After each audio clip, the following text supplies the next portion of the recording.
Hello guys, सवाल है इन breeding depression क्या होती है वो बतानी है। अगर हम कंटिन्यूअसली अगर हम लोग कंटिन्यूअसली इन ब्रीडिंग कराते हैं किसी भी पॉपुलेशन की या किसी भी डोमेस्टिक एनिमल की, तो उसकी फर्टिलिटी भी घट जाती है, साथ साथ में उसकी प्रोडक्टिविटी भी कम हो जाती है। कम क्यों हो जाती है? क्योंकि सेम ब्रीड के अंदर हम इनब्रीडिंग करा रहे हैं, तो ड्वार्फ कैरेक्टर्स हैं, जो वीक कैरेक्टर्स हैं, वो ज़्यादा एक्सप्रेस होने स्टार्ट हो जाते हैं, इस वजह से। अब देखते हैं आंसर कौन सा होगा। पहला है रिड्यूस करता है मोटिलिटी। मोटिलिटी का तो कोई रोल नहीं है। और इम्यूनिटी कम हो जाती है? नहीं, ये तो गलत है। अगला बी ऑप्शन है डिक्रीज करती है प्रोडक्टिविटी। बिल्कुल सही बात है, प्रोडक्टिविटी कम होती है due to mating of superior and inferior female. गलत बात। सुपीरियर मेल और इंफीरियर फीमेल की मेटिंग से प्रोडक्टिविटी कम नहीं होती, क्योंकि पहली जनरेशन में बनेंगे सारे के सारे हाइब्रिड।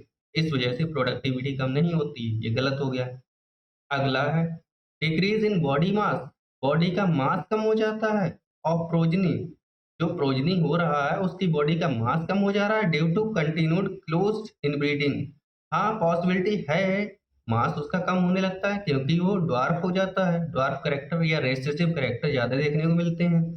अगला देखते हैं D option, reduced fertility. Fertility कम हो जाती है और प्रोडक्टिविटी भी कम हो जाती है due to closed continuous inbreeding. Continuously अगर हम क्लोज्ड इनब्रीडिंग करें तो उसकी फर्टिलिटी कम हो जाएगी, साथ साथ प्रोडक्टिविटी कम हो जाएगी। बिल्कुल सही बात लिखी गई, डी ऑप्शन हमारा करेक्ट बनेगा। डी ऑप्शन करेक्ट बनेगा। अच्छा, ये जो इनब्रीडिंग डिप्रेशन हो रही है, इसको अगर दूर करना है तो सिंगल आउट क्रॉस करा दें। एक बार हम उसका स्पीशीज का आउट क्रॉसिंग करा दें तो ये इनब्रीडिंग डिप्रेशन है वो दूर हो जाती है।